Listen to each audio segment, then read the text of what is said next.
different things have different time pieces and different periods and different things that they want to highlight. And Bill Cosby was just showing upper class, well-to-do, well-spoken, well-mannered black people. In that situation, she allowed them to create that story, but she didn't create this story. Her editors did. It specifically says I fabricated it all because I needed a paycheck for my kids. Fact. Now find that. So, I mean, you know, at that point I was raped too, and I might as well get part of that $300,000. I disagree. If information is given to me, whether it's legal or not legal, I can make a judgment.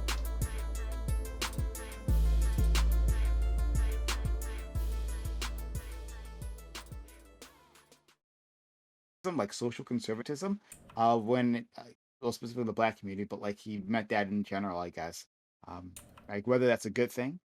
So yeah, let's get started. Anyone else wants to jump in? Well, okay, I would start with, I don't know if snooze. I don't want to restart my computer. Stupid Windows. No, I would say that I don't know if I believe all the stories against him, but I'd say with 60 accusers, even at a very, very, very generous way of saying that a lot of them are trying to go after him for money, which I personally don't believe. It would still leave one or two that were telling the truth, in which case belongs in prison. Beyond that, as far as his show and his general expression of conservatism for Americans specifically, and more aptly Black American families, I think it was overall good for the time period, but has not had the lasting effect that he nor his contemporaries wished it had. So, okay, I mean, well, first off, I think I'm never going to stand for the Gish Gallop to guilty, right? Where it's like, yo, if I throw at you 1,000 really, really weak arguments, none of which can be substantiated, I mean, one of them, we're going to just eventually come to the conclusion that one of these must be right because, like, it's just, you know, pure numbers, right? Like, you can't have that many without one of them being right. Especially. And I can agree with that in general, but a lot of these women had very, very specific accounts that did not change over time. No, And no, that's not true. Wait, no, not all of them. Wait, Not why all are of you them, interrupting me and then getting mad when I'm trying to like finish my point?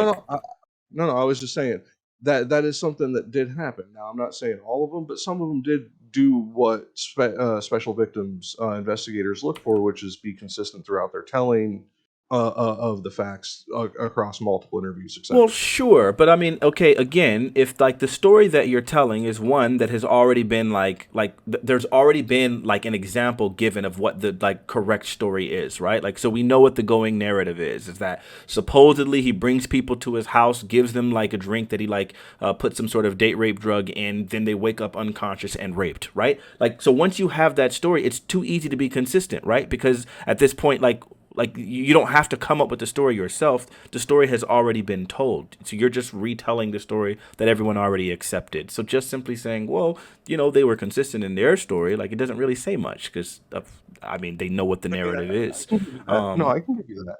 Right. So then, let me see. I would say if you take that, like first, so then if you also throw in the fact that there was financial incentive, right, because he had been settling with a great amount of these women, and you know, for obvious reasons, and they like then get to go ahead and say, well, see, so since he's settled, then that means he must have done this. It's like, yeah, like I don't know that I can hold on to that either. Like it just feels like a messy way of just kind of like settled is at least some evidence that he may have thought himself guilty. No. Or do you think it was all ass covering? I think there's like a great amount of it where they tell you because of the fact that you have a major actual criminal case, all the other ones that are coming up with these petty civil accusations are the ones that you just go ahead and settle, get out of the way so you can go ahead and move on and get to the more important stuff. And I think that that's kind of what he was doing. And it makes all the sense in the world. I think we can all understand why you would do something like that. So lastly, I would say that I don't know that his conservatism didn't work well. I would just say that liberalism is like literally the antithesis of conservatism, and black people at large have been pretty liberal, and I think they've like more ascribed to some of these, Democrat ideologies that have like left people in really really terrible situations as we've been unprotected and unadvocated for by any party, to be honest with you. Well, I I'm mean, I can agree with your final point. I was just going to say I didn't think it worked. In fact, I said I think it worked great for the time period. I just think it didn't have the lasting effect that Cosby or his contemporaries thought it should. Oh well, sure. I don't think it like has any long term effects. I think it's just something that in while you are enacting those philosophies, then I think you get the benefits, and when you decide to stop, then those benefits disappear. Agreed. Yeah. So this is my issue, and this is why I connected Bill Cosby to Thomas Sowell. He puts forth a narrative that when black people act more like white people, they are more successful. I can't say this isn't true, but I can say it is a narrative that should not be the case. So the depictions within the Cosby Show were more white centric. There was very little Afrocentric narrative within that frame rate. So How are we you get back to his defining white character. centric? How are you defining that? What does that mean? What does white centric and Afrocentric mean in these things? What were the white centric points of Cosby? I'm talking Good Times versus Cosby Show. Okay, If we're I've gonna put got it in you. a narrative, But you said specifically that Bill Cosby show was more white centric. So then my question is, yes, what was white centric about the we're Cosby show? we're showing black professionals, so on and so forth. That wasn't viewed as a black thing at the time. Okay, let me We're stop. speaking Wait, in okay, proper I English. got you. Let's stop right there. The first thing that you're saying, number one, are you saying that there were no black professionals at the time? No, they weren't depicted in media. Okay, but there were black professionals. Of course, that wasn't a Okay, general understanding of got a you. So the black medium used to society. misrepresent us as all And I'm uneducated and saying not these well are the spoken. Hold good on, no, no, no. things. We're addressing the first thing But first. The first thing that you said was just about like the black professionalism. So again, if the media chooses to misrepresent all black people as unprofessional, right? That's not because Bill Cosby decides that he's going to host a show where he's specifically pushing against that sort of demonization by demonstrating that you can have a black family that is professional and not just working class, that can be upper class, as those things have always existed, or not always, but for at the time period, there was a significant portion of upper class black people, and he decided to demonstrate that. That's not white centric. That was something that's just an American value, that's class, that's a specific level of class which black people attain to as well. Then the next thing that you stated was well spoken. You understand I would be considered particularly well spoken, probably the most well spoken person on this platform anyway. you And say things that would not be said on the Cosby Show. of course I do. But my Precisely the word that I advocate against. right, I do say nigga quite a bit. But my point being Cosby that wouldn't approve. he sure wouldn't, but that doesn't mean that I'm not well spoken. Everyone can see that, right? So then my point being, just because Bill Cosby decided to be well spoken, that's not white centric. It's just educated and well spoken, which there were black lawyers at the time that were well spoken. Martin Luther King was very well spoken, right? Malcolm X was incredibly well spoken. Louis Farrakhan, incredibly well spoken, right? So there's always been these black leaders and black pastors and all of these people at the forefront of the civil rights movement and so on and so forth that have been incredibly well spoken. So Bill Cosby just chose to make a show in which very well educated, upper class black people were well spoken, which seems pretty consistent with what those people were. That's not white centric. It's just showing a specific aspect of black culture that was distancing itself from the constant demonization by the media, where they were intentionally showing lower class black people, working class, and poverty stricken. That's not white centric. I can see what you're saying in that sense, but I'm saying there was a negative of black euphemisms. What does that mean? The same way I touched on the point of the words that you say would not be allowed on the Cosby Show. This is Hmm. not a genuine depiction of most black families. It was put in a certain way. And Wait, when anyone walked outside, go ahead. but there were I plenty of think black families that don't say nigga. Like that wasn't a common thing. And furthermore, at that point in time, none of the black shows, including the working class shows, were talking about nigga at that time. Like that wasn't like a common thing that was shown on television. It was considered extremely taboo and only really like a proprietary piece of language. Specifically, what do we call those words? Not idioms. We just looked it Yes, up. it's idioms Locution. I'm looking No, no, for. no, no, no. It's locution. It Well, was a locution's specific fine as locution. well. Right. It was a specific locution for black people. It was not something that was seen on television. It was not considered a good thing in that And regard. there's specific So why is that locutions that were problematic? disregarded in this show. So you're saying because he chose not to say nigga, which was not on No, any not just television that show? word. What other I'm saying locutions? I'm saying other locutions, y'alls, and other things that are adapted to black culture Which are and the like way that less black well people spoken, speak. sure. I don't feel that's a less well-spoken trait. It's improper English. I agree. Okay, so he did that so it would be less well But it's spoken. locution. Sure, but it's It's been improper adapted English. and is now proper English. You can have locutions that are still proper English, but this one, y'all, is specifically not well spoken and specifically improper English, and he wanted well spoken, well to do, upper class black people. Again, that's not whiteness. Exactly. That's not whiteness. That's not whiteness. This is what I speak to the particular barometer he was looking for. And if anybody stepped outside of the parameters, they were removed. Okay, so again, just to be clear, so to make sure that we're not going to run around in circles here. So he wasn't like pushing something like specifically about like that was a problem. Like whiteness wasn't like the end thing, right? Like he could say No, it wasn't a distancing of whiteness and blackness. It was just like a class thing that he was pushing for, right? not necessarily. Even in different classes of black people, we still speak a certain way. Not It's always. that comes down to code switching for the most part. Not always. There's plenty of well-spoken black people that don't speak I AAVE. don't know any black people that never drop any AVE. I I don't don't know any know it. white people that never drop any AAVE, but you can say that that's not their typical dialect, right? Of plenty of So black why would it people. never come up in the Cosby Show? Well, because his Because it's specific so thing, common. because it's not real. It's an actual television show, and the goal of his television show was to show well-spoken, well-to-do, upper-class black people.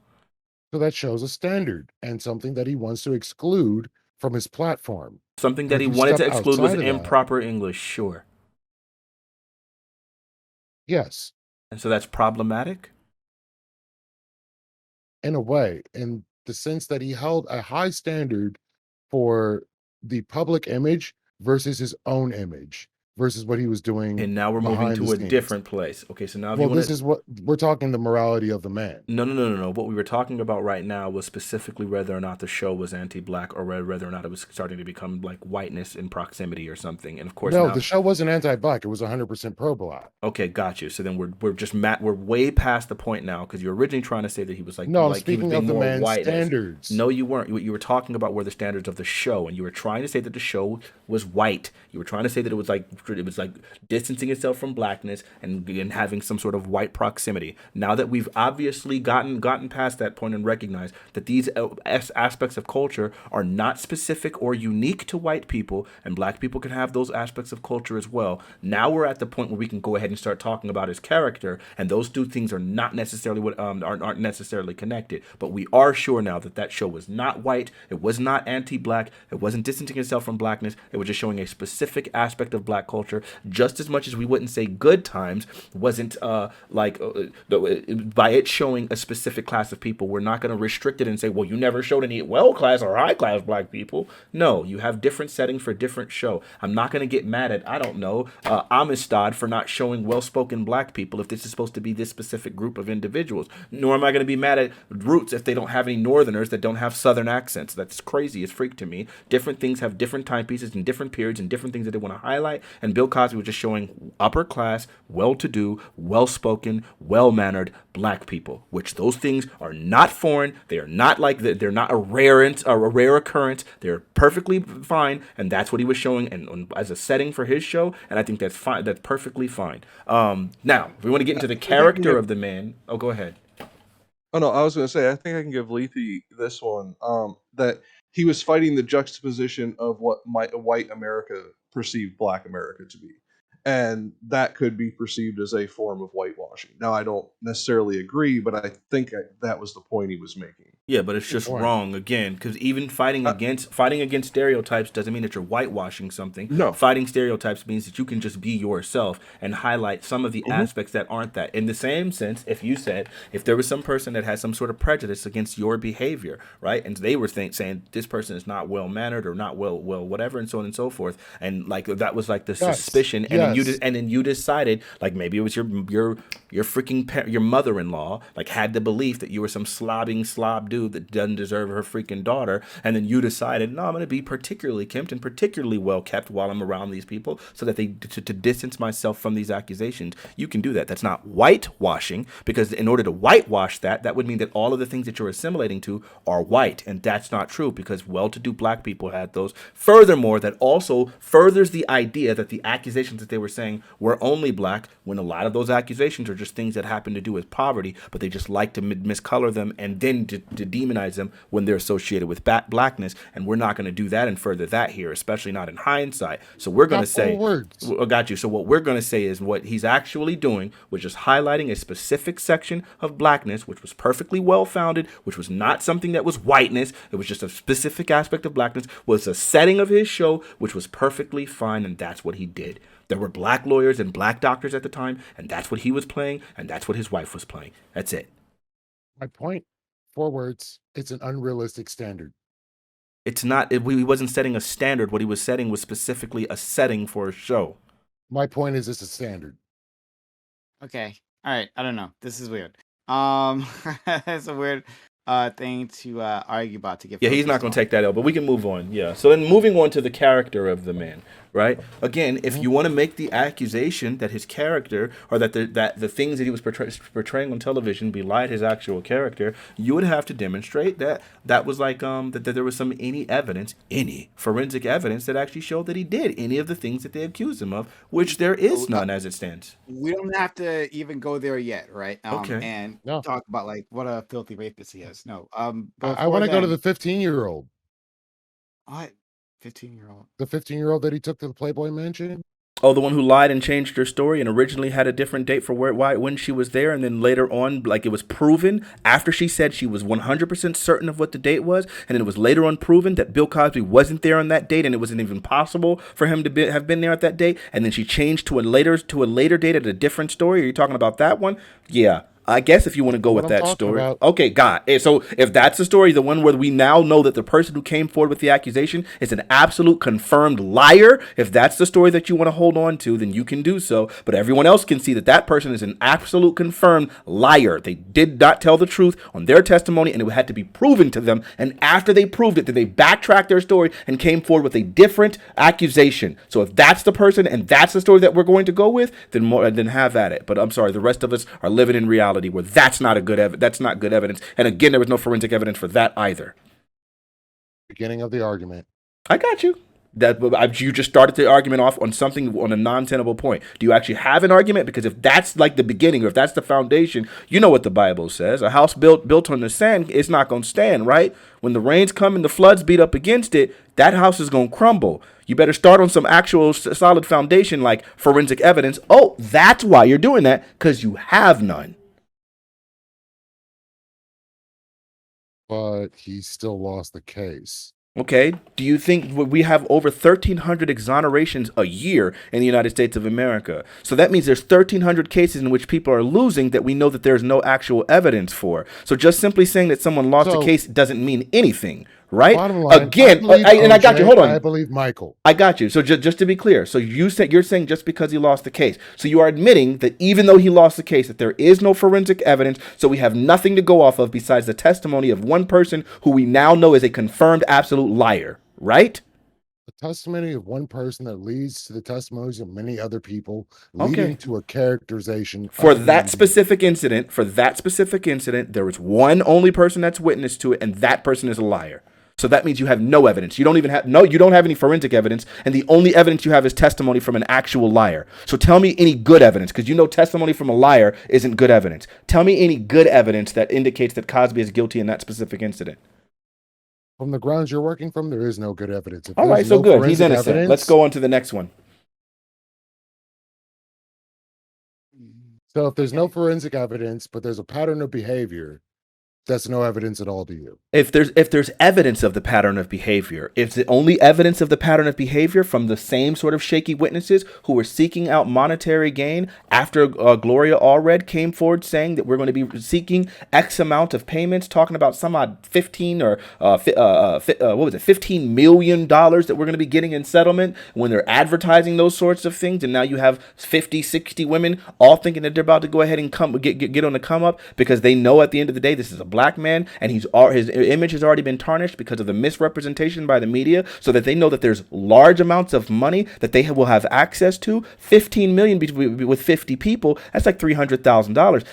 That's like a pretty solid down payment on a house in California. So it sounds like, yeah, if I listen to me, if I didn't have the moral character that I had, that's probably been formed by watching shows like the Cosby Show or Fat Albert and things like that, if I didn't, and obviously my Christian foundation, if I didn't have that moral character, I would jump in line and say that. I already know that's exactly what happened. I was trying to make me some advances in my music career. Bill Cosby was already one of those people highly connected inside of the society. I went over there to his house to hope that he would show me some of the whatever. He gave me a drink. We were just drinking while I was pitching my album to him. And the next thing you know, I woke up the next day and I was unconscious and my anus was sore. So, I mean, at that point I was raped too. And I might as well get part of that $300,000, assuming that all the other people are, holed up, right?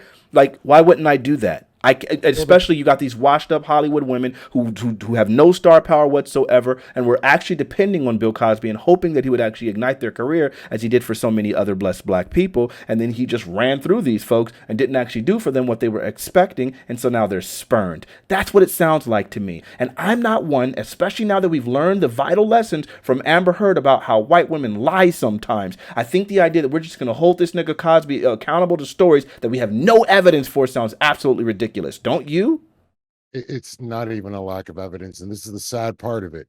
The reason why you have the most grounds to be as outraged as you are is the fact that they unsealed a deposition in which he admitted to obtaining drugs to have sex with women. Okay, got you. So he admitted to illegally. No, I got you. He didn't. He got those drugs legally. No, I'm saying illegally. They wait. No. No. Oh, no. They whatever. Let me just ask you this. I shouldn't know that. I know it, but it's okay. We all know it. I'm sorry. So he admitted to using drugs for sex. Did he give any of those drugs to any of those women surreptitiously? There's no way we can know that. Right. So then that sounds like that's not evidence of any guilt whatsoever. All you have is the fact that he was using drugs, most likely for sexual enhancement. That's not evidence of guilt. Do you have anything else? That's all that we can glean from the deposition. That's technically all that was needed to prove intent.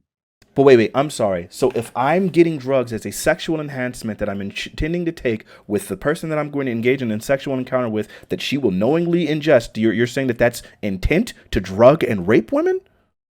I'm saying once a person's taking said drugs, whatever settings they're taking it in, they may not have the means to consent. May not. Again, that's a possibility, but we have no evidence that any of these things are happening. I've smoked marijuana and had sex with people before. Does that mean that I drugged them?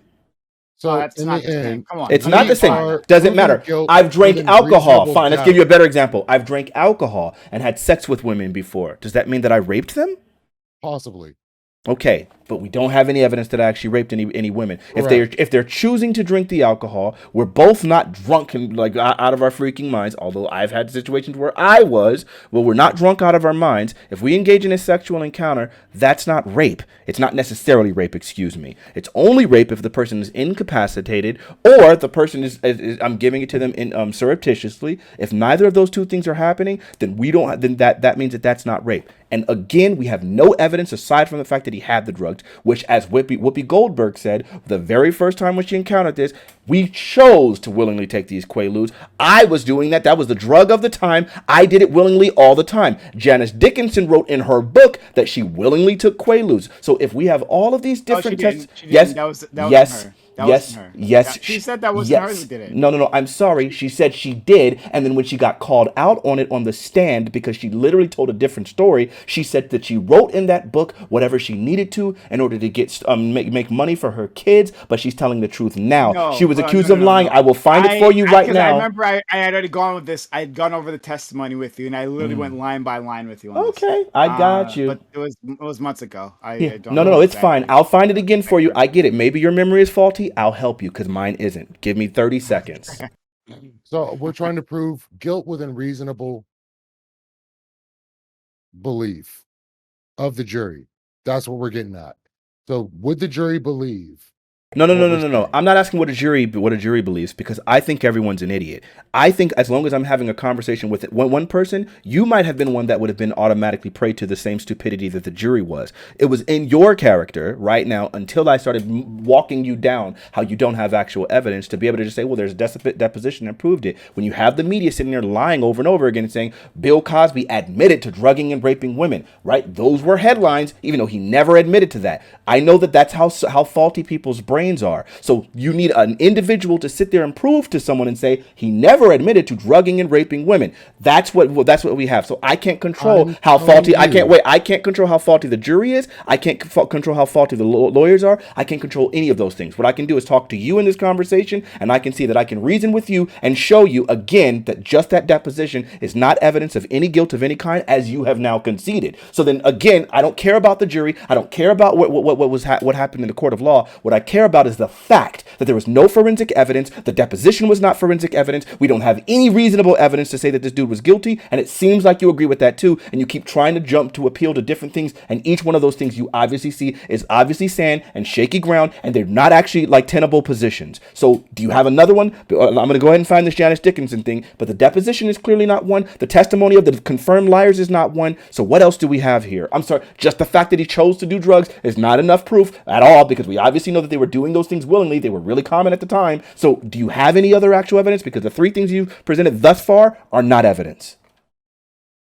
Okay, let me ask you a question, Fanatiq. Do you not agree that if a woman is drugged or drunk to the point of being legally inebriated, then and therefore legally unable to consent, that constitutes rape? Sure, if you get a person inebriated such that they can't consent, then yes, that is rape. Whether it's surreptitiously or not, even if it's consentingly, once they are so inebriated that they are no longer able to consent, that's rape, regardless of any other factor. Well, So I think if he admitted to taking quaaludes, which are by definition an inebriating drug, only in certain. by legal Okay, I'm going to definition. respond really quick to that point right there. It depends on the amount taken. They are literally an upper at some point. So the fact is, it's not immediate incapacitation from simply taking a single quaalude. It does. It does. It does. You do. You do. You have to be chemically It doesn't. inebriated. No. No. No. Does No. not No. No. does No. not does I'm not matter if sorry. it's upper or I'm down. sorry. Having a single sip of alcohol is not enough inebriation. No, Yet, alcohol can be inebriated. So if you're going to try to make the argument that he was taking enough quaaludes because there is a certain because there is a certain quantity that is required to reach incapacitation or inebriation. So if you're saying that that capacity was met, you would need evidence. There is no toxicology reports to prove any of that. So unless you have any evidence to actually prove that a certain capacity was met such that you would be able to justify calling it rape, again, you're just assuming with literally no evidence. So I'm going to ask you now, do you have any evidence that justifies... I'm sorry, I'm going to ask you now, do you have any evidence that justifies that capacity was met? As his own admission to taking these drugs with women would be evidence of it. Yes. Now, will I sit here and say we know exactly how much each person took? No. But I do know this: a single dose of quaaludes made you legally intoxicated for the purpose of driving, which is where the threshold for most courts is for legal intoxication for the purposes of gaining consent. So if they took even a single pill, they were incapable of consent. Okay, both of those statements are absolutely not true. Number one, again, I asked you the very specific question, which you did not directly answer to. Again, I asked you, do you have... I'm sorry, you're not going to interrupt me right now. I just shut up while you talk. I just shut up while you spoke. Shut up while I speak. Jack, let him respond to you, Fanatiq, and then you can respond back. Thank you. When I'm speaking, you shut up like I just did. Now shut up while I speak.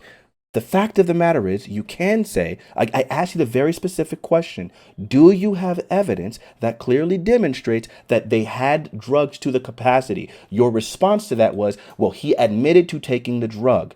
That's not enough to say that you reached a capacity of inebriation or incapacitation, number one. Number two, you made the faulty statement that simply having something say that it alters you to the point that you can't drive means that you are inebriated legally, such that you would be able to say it's rape. No, there are things that they will tell you that you cannot operate heavy machinery, but they are not incapacitating, nor are they inebriating. They might control, they might alter some motor functions, but they do not eliminate the ability to reason and to reasonably consent. That's not how that works. So simply saying they can't drive does not mean that they cannot consent. And again, I'm looking for, do you have any evidence that justifies that they reached the specific capacity necessary to say that they were inebriated to the point that that you can justify rape? And you do not. The only thing that you have is the fact that they took Quaaludes. And if you're going to set the bar as low as, if they took any Quaaludes and they are immediately inebriated to the point that any sexual contact is rape, then that shows your lack of understanding about what Quaaludes are and what actual inebriation is and what reasonable consent is. Fanatic? No, I've never done Quaaludes and neither have you. Yes, I have, actually. I'm Okay. old enough to, dude. Yeah, you're old enough I too, have sure. grandkids. Yeah, Sure. he's pretty old. Sure. I have grandkids. I dude. didn't, and born in neither did you. 1969.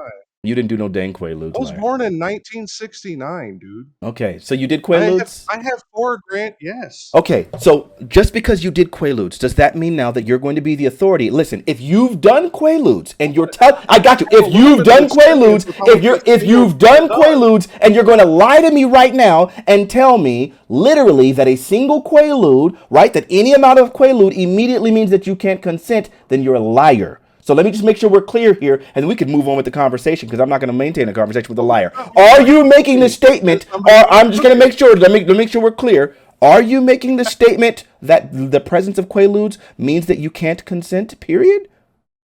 Yes, because Okay, I know yeah, exactly how we're past fucked each up a other. single dose makes you. I got you. Okay, good. We're past it here. Fanatic, are you a teetotaler?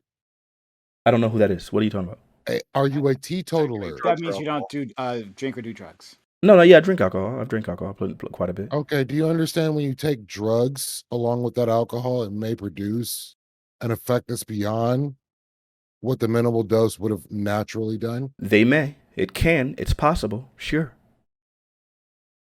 I'm just saying. So we don't have evidence still. About I don't care about your conduct of possibilities.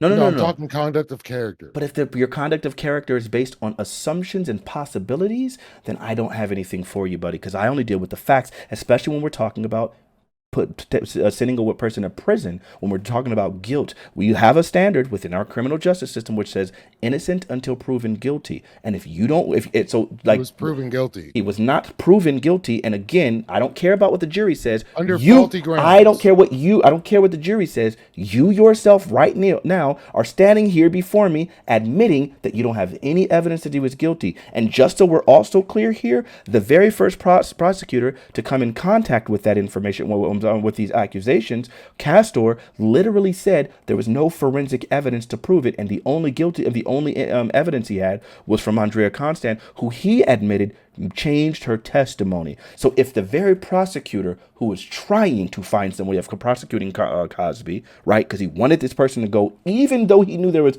no forensic evidence, so if that guy is saying that there's no evidence to prove he's guilty, why the hell are you trying to tell me that you know better than him? All right, I rest my case.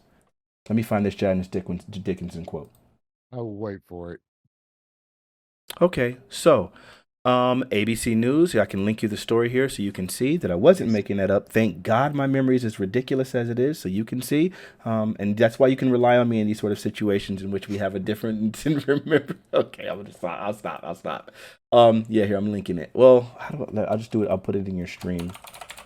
So then they can read it too. It's probably better that they come into contact with this. I haven't had your chat open all this time. Situations in which we have a different remember. All right, here we go.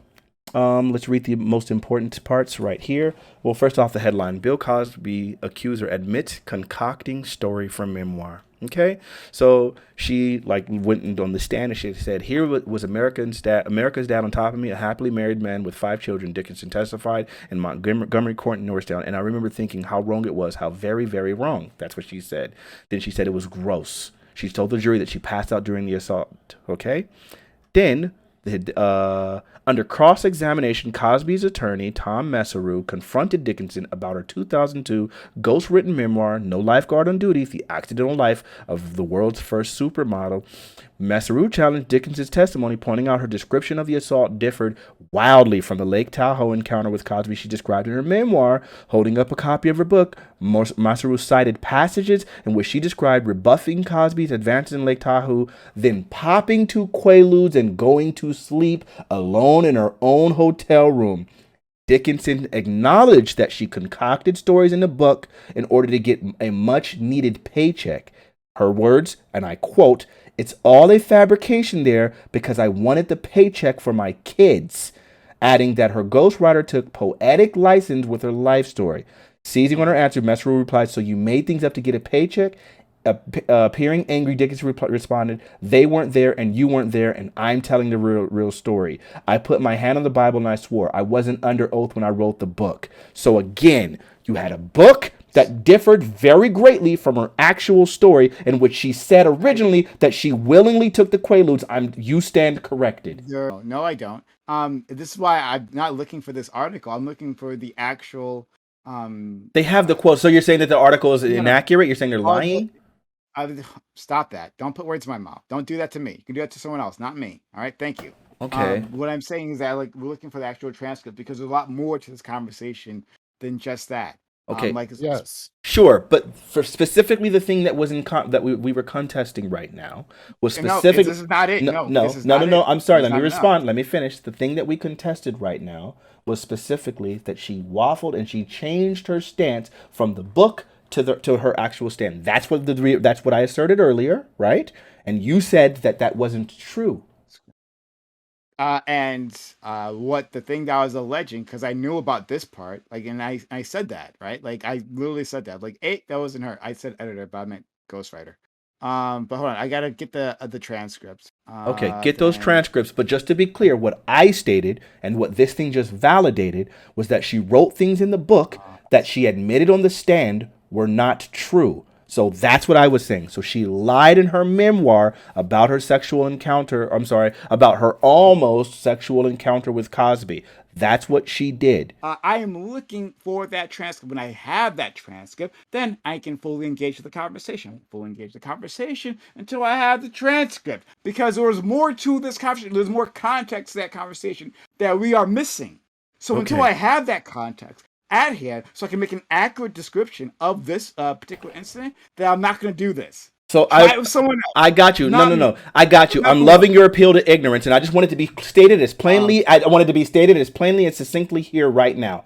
When he gets that freaking transcript, there's not going to be a single shred in there that tries to indicate that she didn't lie in that memoir, because that's a direct quote. She said it's all a fabrication. She said that. Now there's no context that's going to undo that. She did lie in that transcript, and my original statement was, in that memoir. My original statement was that she lied in her memoir, so she told a contradictory story on the stand. There's no context that's going to deviate from that. Go ahead and waste your time finding the transcript only to corroborate. Once again, she did lie in her memoir. Fact. Because the article's not lying. It has it in quotes. It specifically says, "I fabricated it all because I needed a paycheck for my kids." Fact. Now find that.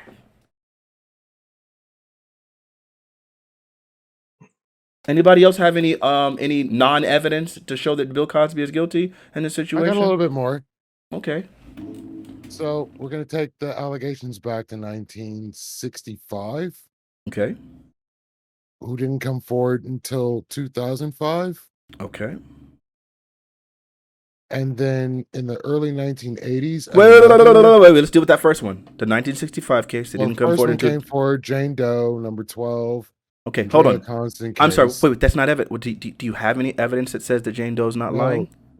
there's not going to be evidence. Okay, so again, I was asking if anyone had any evidence, and you're saying there's not going to be evidence. So you're already You said admitting. non-evidence. You Oh specifically no asked for no. non-evidence. No, that was So I'm supposed to giving be. you that. That was I was obviously saying that cheekily. What I was meaning is I that does anyone have appreciate it, it? but I'm still giving it No, to no, you. no, no, no. That's not what I was asking you for. I was saying that cheekily. I was obviously being facetious. What I was saying, does anyone have any evidence? Things that you guys are going to call evidence that I'm going to shoot down and then you're going to have to admit is not evidence, like you've done with every piece of evidence that you've brought up thus far. So the real question is there any other evidence? So I'm saying, how many people who don't drug and rape people are accused of drugging and raping people in the public sphere? I feel like it's a really hard question, but I would say that in order to find more people like that, you would need to find people in Bill Cosby's unique position. Unique, There are plenty, right? like Prince. Let's Hold say on, hold on, Prince. hold on, hold on, hold on. Go ahead. Specifically, Bill Cosby had a very unique position in that one, he was obviously super connected with all of these Hollywood models, and obviously being such the prestigious man that he was at the time that he was, when the black image was being so incredibly tarnished, being raised up to be sort of an emblem in the black community in that regard, specifically one that's appealing towards whiteness, such that he has the pick of all the white women. That was something that was pretty unique to Bill Cosby in his time. Prince, on the other hand, came forward in the 80s on the heels of Cosby, after these things have already been done, where there's already better race relations. And so then, yeah, as a rock star, he has access to all of these white women. Like, Prince came forward literally long after interracial marriage has been legalized and normalized within the society, whereas Bill Cosby was doing these things at a time specifically when these things were not normalized. For example, the case that you just talked about, the 1967 case, that's the literal year that interracial marriage was finally made legal by the Supreme Court in, what's it, Loving versus Virginia. So if you look at that, 55, but cool. no, not, oh, you said that case was in 1965? Yes. Even more so. So it was before interracial marriage was federally recognized. That's what makes this situation unique. Bill Cosby was doing something at a time when it was less acceptable. And so I would need you to find me a person with with Bill Cosby's situation, where again, incredibly like upstanding, like an emblem of the black community, squeaky clean image, but also Malcolm X, Martin Luther King. Okay, no. I'm sorry. Think of these things concomitantly, and also specifically hyper appealing towards white people. That's what Bill Cosby had. Martin Luther King was super appealing toward white people, Martin which is Luther why he made such a great impact. And he Martin used Martin none Luther of the King black wasn't euphemisms. particularly appealing towards white people. That wasn't his thing, like specifically. I He was beg to differ on that, but it's you. cool. So just to But make there sure, were what no you're saying allegations of Martin Luther him King was appealing drugging. towards white people in the same way that Bill Cosby was. Is that what we're trying to say? No, of course not. Oh, There's of course different not. Okay, times. so then they're not the same. So then again, that doesn't work. So can you Similar. find someone? So my Similar. main point is, I'm pretty sure you understand the unique position of Bill Cosby and the wealth. The wealth is the second part that I think is like I'm saying if overarching, Martin Luther King because walked onto the Cosby the Show second set, part, it'd be no the non second sequitur. there would be. The second part is obviously, Really? yeah, I think so. But Explain that. I don't have to. The second part is because it's a non sequitur. The second part is, if you start talking about the wealth, that's probably the motivation for the majority of these accusations, and that's the part like that is not there with Malcolm X and Martin Luther King and Louis Farrakhan or any of the other people I'm that you're going to saying bring that up. if you were to bring Malcolm X onto the Cosby Show, it might not I'm strike the not going to same. address your non sequitur. What I'm going to say once again, and I'm going I to hope said it that you was actually address non it. sequitur. I'm saying There it's a would non be sequitur, no and I'm non not going to sequitur. address it. What I'm going to say is specifically, again, if you take all of those other people that you're talking about, and you don't have the wealth incentive that has motivated the majority of these people into these accusations for monetary gain, right? Then if you don't have that present, then those things that automatically separates their position from Bill Cosby. That puts Bill Cosby in a different sort of position. I'm talking about a difference of allegations. We're not just talking about a difference of allegations, and I'm sure we are talking about a difference in allegations because the other people weren't accused, but I'm saying that the motivation for those allegations were access to his resources, which were vast amounts of wealth. So for the most part, they killed Martin Luther King. Okay, Would that there has not be some incentive to smear him in such a sure, fashion? and the FBI did that by literally claiming that he was having extramarital affairs with white women and whatnot. Yeah, That that was wasn't their good goal. enough. Why But not go to the next step, interracial relations with young white children? okay, so I'm sorry. Are you now just appealing to why haven't they accused everyone else? Is that what we're doing? No, not at all. I'm saying Okay. why these specific allegations for this person I just explained to you the among uniqueness. so many different people. I just explained to you the uniqueness of his position and the monetary gain.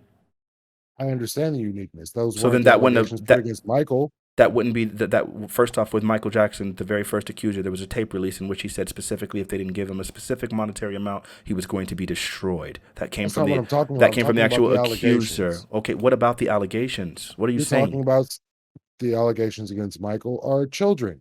The Sure. allegations against Bill Cosby are specifically drugging people. Sure, with the aim of getting monetary gain.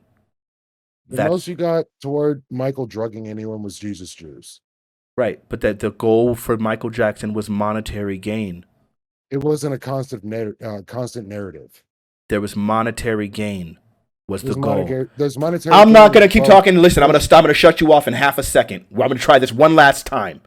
The specific thing that I've said 5 times that you're refusing to address was monetary gain. The goal with Bill Cosby was monetary gain. So if you're going to bring up other examples like Martin Luther King, where there's no monetary gain because he wasn't a wealthy man, then now you don't have that argument. And obviously, you think Michael Jackson was innocent, which further proves my point that obviously, when there's monetary gain there, people are willing to compromise their morals and lie for monetary gain, as you believe Michael Jackson was innocent, and therefore all of his accusers are liars, right? So that means now, then in the same sense, right, just as Michael Jackson is innocent, an innocent man being accused for monetary gain from his accusers, I can say the same thing about Cosby. Thank you for that perfect juxtaposition. Do you have another? I'm saying, why do I believe one and not the other? I don't know. I don't know how your brain is faulty. I've already walked you past all of the bad evidence, and it seems like you're still clinging on to something. What else are you clinging on to? Maybe I can help you. I'm saying that the evidence that is there is that the particular stories are consistent from the bottom to the top. When you get to the 1980s, you have a woman who gave. You don't have to go into any individual cases. Sure, the stories are consistent. In the early 1980s, before the stories are consistent because there was already a media portrayal of these stories. Why does that make a difference? This is my point. We're in a different time frame. It doesn't matter if it was in the 60s, the 50s, the 70s, the 80s. If people come forward with stories 30 years from now, we already know what the going narrative is. It's an easy blueprint to follow. I went to his house for some sort of media thing. I was trying to make it in whatever, and then I was gonna be, and I went to sleep and got knocked out, and I went raped. I'm just trying to state that we're in an era where this information isn't privy to everyone. So when disparate people who don't know each other are saying similar stories, it makes me believe something. So in the 1980s, Joan Tarshish told a freelance reporter for no reason whatsoever that she was molested by Cosby. Where was that story going to get out to everybody else to form the same opinion? Was that story published? The story was never published. So then how do we know that she actually told this reporter that? It was corroborated by the particular journalist. And it just... Well, so was that? Wait, hold on. I got you. Hold on. Did that story come to light after the one story of Bill Cosby was published? I don't know. Okay. So I'm looking at a timeline. I got you. But the timeline, you're saying that it wasn't originally published, but then it had to have been published at some point. When was it finally published? When did she finally say that happened? In 1996. Okay, that was after the Bill Cosby, so when did Andrea Constand's story happen? She didn't come out until 2005, technically. Okay, so then does it sound like then that Andrea Constand could be telling that story based off of that story? I'm saying, why does the story get started in the first place? Does it sound like Andrea Constand can be telling that story based off of the previous story? Not necessarily. Why? I didn't say necessarily. Could it? I didn't say necessarily. Could it have happened that it was published in Playboy Playmate Victoria Valentino's videotape interview? Okay, so it sounds like now. It sounds like then that I'm just going to ask you once again. Could Andrea Constand have gotten her story and formulated it based off of the previously released story? You realize you're asking us to do the same thing to these women that you're accusing them of everybody doing to Cosby, convicting them without evidence. Oh, they're I lying because I it could can't have speak happened. to lack of No, possibility. I'm not asking you to do any of Yeah, that. you. I'll entertain that after he answers my question. Is it I answered the possible? question. You didn't. It's I'm just gonna make sure. I'm it's sorry. He not interrupted. outside the Maybe you realm of did. Maybe you did. possibility. Maybe you did. But he interrupted you. So is it possible for Andrea Constant to have contracted her story off of the previously released story? It's not outside the realm of possibility. So it is possible. Yes, Okay. So then, do you think that that would be an explanation, a possible explanation for why all of the stories are the same? a very charitable one. Sure, but it's a possibility, right? It is a possibility. Do you have any evidence that that's not the case? Absolutely not. Okay, so then that means that you don't have any evidence that these stories are well founded simply on the number of them. Beyond the point that the original story corroborates with the actions that he took that were unsealed illegally, which formed my opinion. So you could probably give those the same exact accusations to anybody that willingly took Quaaludes, like Whoopi Goldberg, who does not have a Cosby accusation of any kind, right? Like she doesn't have So that, but she said that that was a very common thing and that she took them at the time. So it seems like then just simply saying that he took those things, we already walked through that. Now you're circling back again to, well, he took the drugs, so then that means he's guilty, which of course we don't have any evidence for. So now your evidence is the sheer number of women and the consistency in her story, which actually seems to me more like evidence of the fact that these people literally just had a blueprint laid out for them from a previous accusation and then made their stories. And we have no evidence that that didn't happen. So again, I'm waiting for evidence and it seems like you have none. nobody has any. All right. So then if we don't have any evidence, you know how we feel in this country. Innocent until proven guilty. I remember there was a person who made a statement that said specifically, and I'm terrible with names. My memory's great in everything else, but not in names. A person said that it's better, right, that one person, it's better that 1,000 guilty men go Let's say free this. Go free. The than one innocent than man one leaving. innocent man, right. So if you look at that, right, I think we all recognize that sounds like a pretty reasonable stance, right? You do not want, it's terrible, it's like unconscionable for an innocent man to go to be punished for something he didn't do. And when you don't have any evidence to say that he's right, and you just admitted there's no evidence, that's why if you believe in our criminal justice system, you have to say that he's innocent legally, right? Because you don't have No, you don't have any evidence of guilt. he was still Okay, so I convicted, can hold right? on. So You I found this found that transcript. perfect. Can you link it? And Good. yeah, I'll absolutely do that. 1 second, please. Um, I'll link it in chat, and then I'll link it directly to you. Um, so here is the thing in chat. It took me a while to find it. I do apologize for that. It's okay. And I've never seen someone work so diligently to like come around to my conclusion and see that what I was saying is the truth. I appreciate you for that. I thought you would have given up by now. Yeah, so let me go back. Let's go back. Let's go back to page 43. Okay, sure. Okay. 43:17. You say in this book you didn't have sex with him at all. True? She says that's what's written. But you know it was written this way when you walked into court today, correct? She says yes. Why didn't you tell the jury that when you were answering the prosecutor's questions? She said, I don't understand. He reiterates, when you were answering the prosecutor's questions about what happened with Bill Cosby in Lake Tahoe, why didn't you tell him and tell the jury, more importantly, that you wrote a totally different story in your book? He says, he didn't ask me, sir. He says, in the morning, I checked out. I took a cab to the airport and got on the first flight to New York. I didn't even call Cosby. That's a quote. She says, it's all a fabrication there because I wanted the paycheck from the book to feed my kids. He responds, so you made things up to get a paycheck about Bill Cosby? She says, I told my publisher and I told my ghostwriter exactly what happened to me in Tahoe. They weren't there. You weren't there. I know what I did. And I know what I'm saying. Today is under oath. And I'm telling you the real story and the jury. So she did admit that the things in the book were fabricated, right? Sure. And so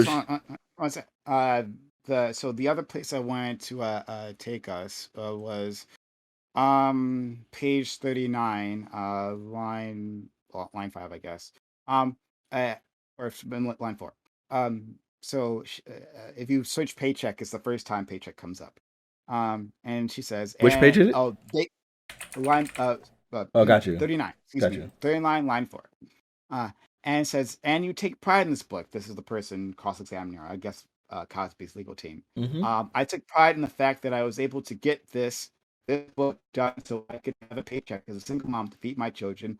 That's interrupted. But you describe in a very specific detail what you claim happened in Lake Tahoe with Bill Cosby, correct? Answer from Janice Dickinson. I didn't write the book, sir, but you knew what was in the book. I told Pablo and I told Judith exactly what happened to me. And I have sworn declarations from both of these people that will back up on me up on what exactly happened and how they took poetic license. The book is authorized by you, correct? It's by Janice Dickinson, is it not? I told Pablo of my story, but you are the author of your book. He's your ghostwriter, correct? Yes. He's also a ghostwriter of O.J. Simpson. Apparently, yes. Scrolling down a little bit. And you describe in specific detail your trip to Lake Tahoe to meet Bill Cosby. Yes. You tell a very different story in this book from what you described today. Yes. Very different, correct? Not very different. Well, just talk about it. You've read your book, correct? Yes.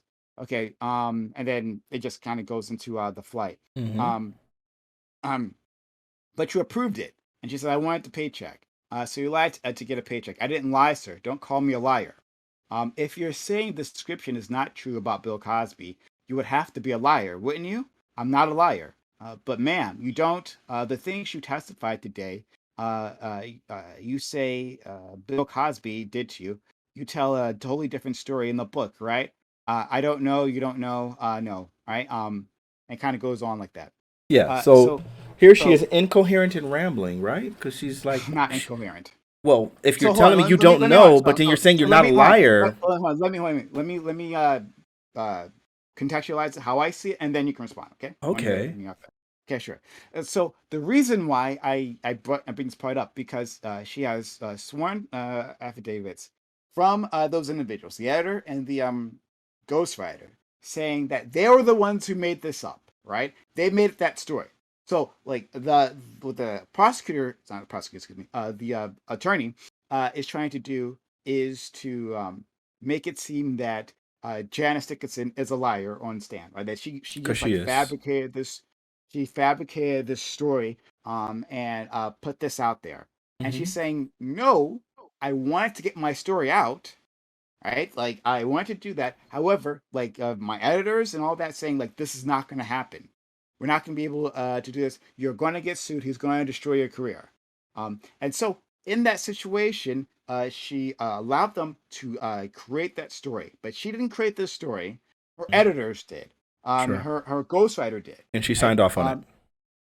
She did. She did. This is authorized, but she signed off it, and that is fair. So she lied. But she did not. No, But she says she she's did not a not liar. create.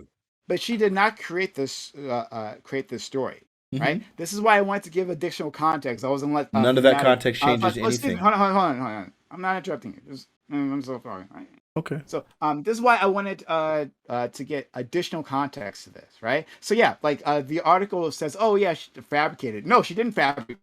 Right, the interpretation in the article of the specific quotes that they pulled out of this testimony is incorrect. She didn't fabricate this. She told the editors. It'd be one thing if she had come to the editors like, "Oh, I got a story for you." Right? I got this guy Bill Cosby, and this and step by step, here's a fabricated story that I came up with, and I got them to publish. She says, "No, I gave them the testimony. I told them exactly what I'm telling you now." And they would back me up, sign affidavits on that, right? That she had given this story, but they refused. They weren't going to publish the book otherwise. Now you can absolutely condemn Janice Dickinson for putting any story out like that out. Like if it was me, I wouldn't give a shit, right? That someone needed a fucking paycheck, and so they authorized the book, even if they didn't write it themselves. If they authorized the book that made up a story about me, right? I don't give a shit about that, right? Like so, she can absolutely be condemned for that, but she didn't actually fabricate the story. That's the thing that I was focusing on, right? Fanatiq being too blind on his own rage to listen to me, didn't get a chance to hear all that.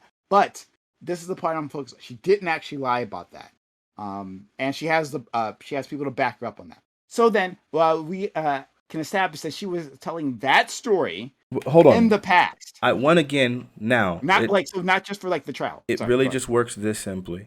when you have a known liar and her cohorts, and she's saying point blank that she lied, that she fabricated, there's fabrications in a book that was authored by her that she did specifically to get money. She's already admitting now that she's willing to compromise and lie for money. I can't trust anything that comes from her, nor the individuals that were willing to tell that lie. Because yes, if the other people authored the story as if it was true and wrote a lie. So now they lied too. So I don't trust their affidavit. So if you are a liar and the person who's literally actually writing the lie that you're co-signing off of is supposed to be the person that's backing you up, then that means that that person now has also told a lie, because that person is telling two different stories. Because if the person writes in an affidavit, no, the new story she's telling you is actually true and the story that I wrote before is a lie, a fabrication, then that means now that they're both telling contradictory story. They're both saying, here's one story and here's a second story, both of which that we've encountered, but this one is the truth. That means that you've told two different stories. You're a liar. Janice Dickinson is a liar, and any person who signed those affidavits that said that we knew the other thing but lied and said something else, they're liars. So I'm not going to listen to the testimony of liars, and that's all you have.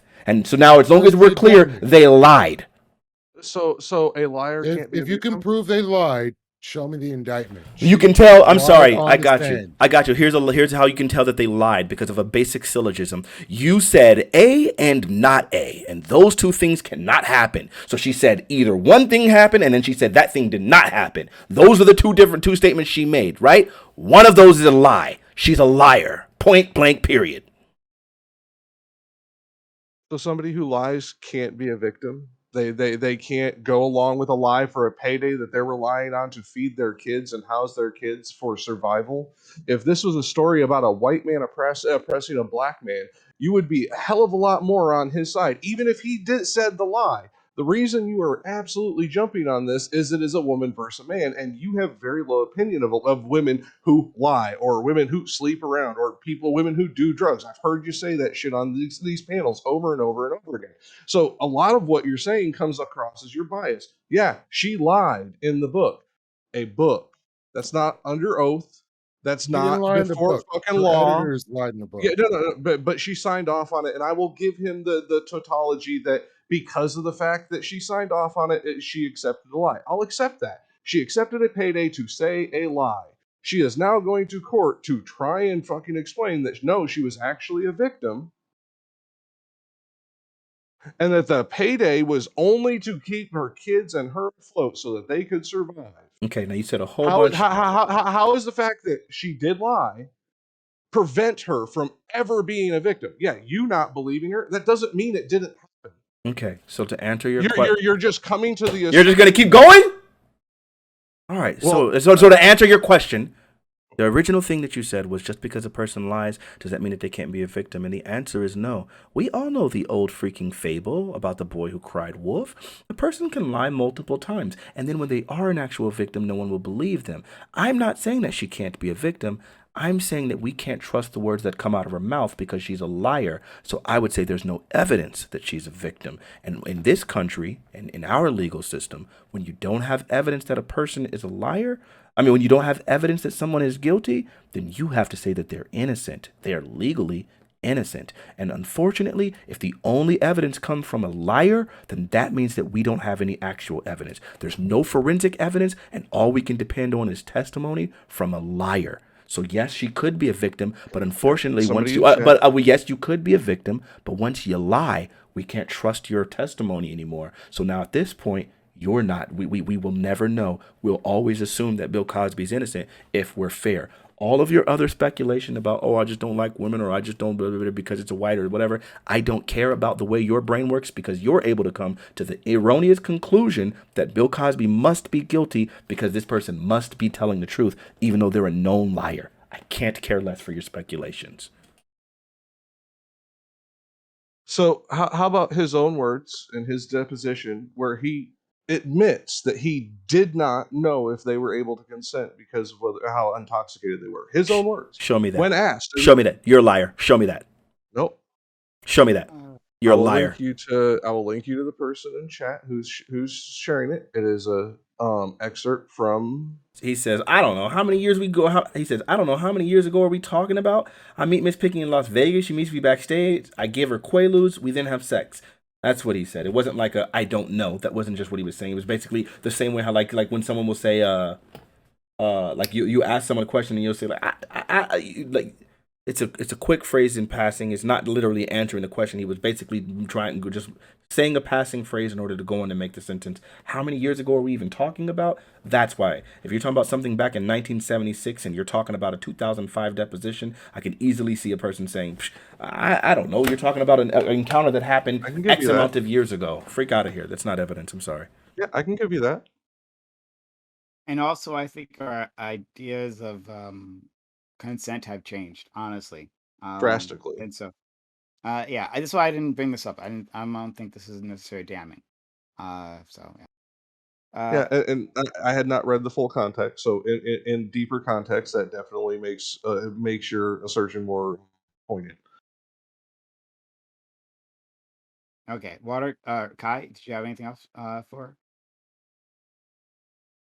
I'm just saying a pattern of conduct, An a uncorroborated pattern of conduct. mostly corroborated amongst It can't. most There's no people. evidence. There's no evidence. There's no evidence. I will give you that because nobody was willing to speak on it because they were too afraid of this Okay. individual to even begin to do so. Okay, kids. So then, can we say unsubstantiated pattern of conduct? I will give you that, but it's established. So no, it's not. Establishment would be substantiation. If it's Established can be unsubstantiated. what? It's an established pattern. It can be unsubstantiated by Okay, Most well I got people you. Fine. understand That's it. sure. still be a Sure. pattern over time. Okay, so I got it. So So if it's unsubstantiated, then it doesn't mean anything, right? Because if it's unsubstantiated, then we don't know if it's true, and if you don't know if it's true, then you can't say he's guilty, right? court said he was guilty based on illegal. No. But you evidence. can't say that he's guilty. I'm asking you. You can't say that he's guilty if the only thing that you can depend on is an unsubstantiated pattern of a pattern of conduct, right? I disagree. If information is given to me, whether it's legal or not legal, I can make a judgment. So you're saying that you would say that you have no reasonable doubt that he's innocent, given that there's an unsubstantiated pattern of conduct? I have reasonable doubt that 60 people are wrong. Okay, so you're saying surely the number, even though if we showed you that all of them were financially incentivized and came forward after people were getting millions of dollars in settlements, would that dissuade you at all? It could. Okay, Depends. so then at that point, that's what we have here. Also, do you think that it's possible that 60 people could be lying? No. Okay, if you're saying that just sheerly that simply the number of people coming forward with these No, not accusations, surely the number. If 5 is enough for me. yeah, If- sure. No, if surely. 3 is I enough said surely the number for because it's at Sodom and 50, Gomorrah. 50, 50, 50. Surely the number, surely the number 50 is enough to convince you for sure that he's telling the truth. Despite the fact that they already had a story, a narrative that they could easily glom onto, despite the fact that they knew that this dude was like literally in his 90s and not really able to defend himself very well, despite the fact that they saw that there were millions of dollars in freaking settlements and like on-screen documentaries that they were getting paid for, despite the fact that it was giving them media attention and all of those things, you're saying that none of those things matter, that these women had to have been telling the truth just because there's 60 of them, then yeah, I can't work with your brain. I'm sorry. Maybe I found a part where you would be one of those people on the jury that would find them guilty, and that I can't fix because you can't be made to reason with. That's the end of the line for us. Fanatiq, will you give us that fine he is legally not guilty, but it is at least a fair assessment of us to think he is possibly guilty? Sure, you can say it's possibly. Of course, I'm willing to say it's possible, Okay. but that's not where No, you know. So you're just not saying that you just believe he's innocent. Full stop. You just believe right now we do not have enough evidence to say definitively one way or the other. Absolutely. And just to make sure, now that we've made that concession, are you willing to admit that there's literally no justifiable reason for him to be found legally guilty, given the complete absence of forensic evidence? I would have to look through the whole transcript of his actual trial that he was convicted at. But if it was only overturned based on the fact that he was quote unquote promised that this would not be used again. That's not an answer to my question. I'm going to say it one more time. I'm giving You're a caveat not. to my answer. I'm still going to answer. God, how long? It- When you did know, it have to it- be? you I know, gave you if- such a if quick that- if- concession. no, Lord. because I know I will say if this is true, that it is just a fully on pattern, nothing but pattern, no evidence whatsoever beyond the pattern. Yes, I will say that is not enough to convict. Okay, well, there obviously, literally, all the prosecutors and everybody knows that there's literally zero forensic evidence. So the only thing we have is testimonies for literally every single one of these calls. So there's not enough anything. Yeah, you're right. All you got is that pattern. Yeah. I was just gonna say I don't know for certain, but I will say, given that as a given, I would say yes. Yeah, yes, Okay. you are correct. Escape and float into